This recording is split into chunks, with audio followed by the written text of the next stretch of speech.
They're always asking you to do that, their little humiliation rituals. Not because it's necessary. They just want to see what they can get you to do. Real life. If it ain't real life, If it ain't real life, just ain't real life street star. You know what time it is. What are some of the things, when we talk about ties to the Illuminati and the things of promising in the industry, what are some of the things they promised you as you were coming into the world of entertainment? All of it. Like anything specific The or world. wow. That's what they promise you.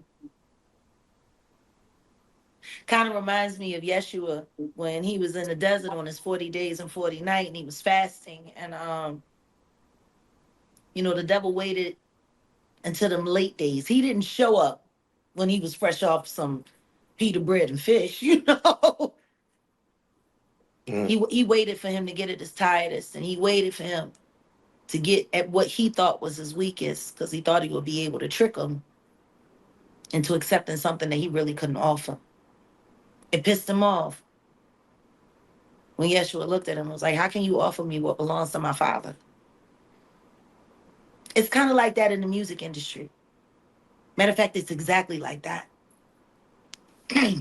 Wow. You sign, and you talk about all the great things you want to do, but then they talk about marketing, and then they talk about this, and they talk about the demographics, and who your competition is supposed to be, and these ad brand tie-ins, and this, that, and the other, and all of this. They don't care about the music.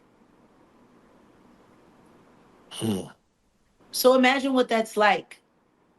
You making all that sacrifice, all of that effort, all of that energy that you poured into getting to that point. And then you have your first lunch, and then it's the after party, and then they want to offer you to, you know what I mean? And then it's, hey, why don't you come back to our house? They take you on a ride. Look, all you have to do is, it's constant gaslighting. That's what the industry does to artists.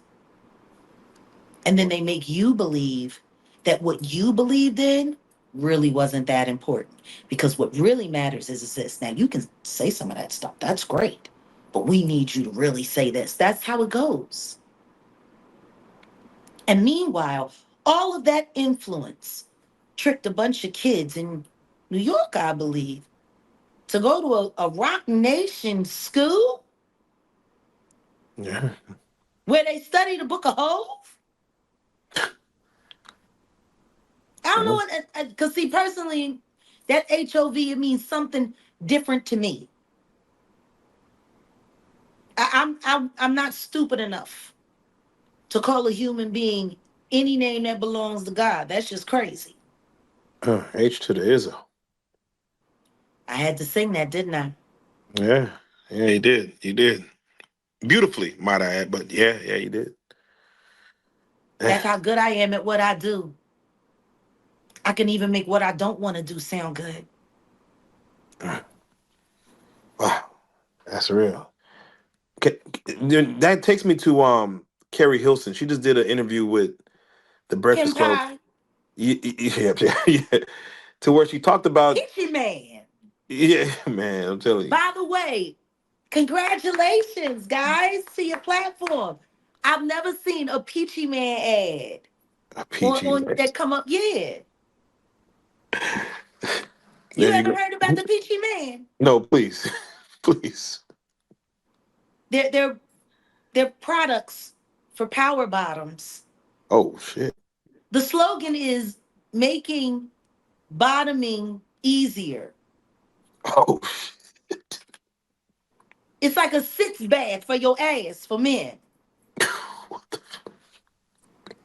I have not seen or heard of that, man. Yeah. It's And they, 25. like I Oh, said, congratulations. it But popped that up on it. guy, that Anton Daniels guy, I done seen that ad pop up on his channel about at least 5, 6 times. Boy, these algorithms. Well, the thing is the ad tie-ins is based on the demographics of who watches your shows. That is very true. That is very true. A lot of peachy men. Oh man. A lot of peachy men must be over there. Oh man. So let me get your take on, Keri Hilson said A she never and D ointment. God damn. God. Damn. Damn. Um, Jack. So no. So Keri said she never wanted to diss Beyonce, and that the singer at the time she didn't disclose it, but Esther Dean turned out to be the writer of "You Turning Me Out" remix, where she's dissing Beyonce and others. And she said she fought that to not do that, and they said if she didn't do that, she would never have a career, and therefore she did it. This Beyonce, and we see what happened to her career after that anyway. And then now Esther Dean has just come forward as of like today, and she confirmed like, yeah, I wrote that, and yes, Keri Hilson fell on that sword back then. Is that something that even either you dealt with, or is that something that happens in the industry Of where course. you're gonna go by their agenda or else? It happened to me. It happened to Maya. They tried to do it to Aaliyah. Mhm.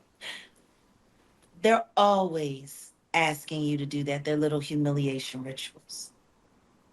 Not because it's necessary. They just want to see what they can get you to do. Wow. Most of the time, the things that they're promising you, they're lying about.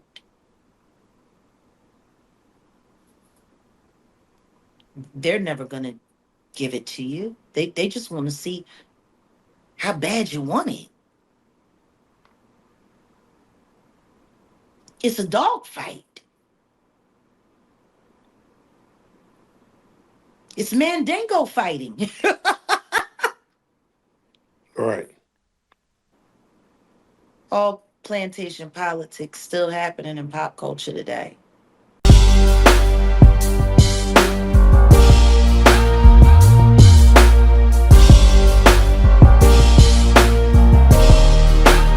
Shout out Reallyfe Street Stars, nigga. Move. Hey.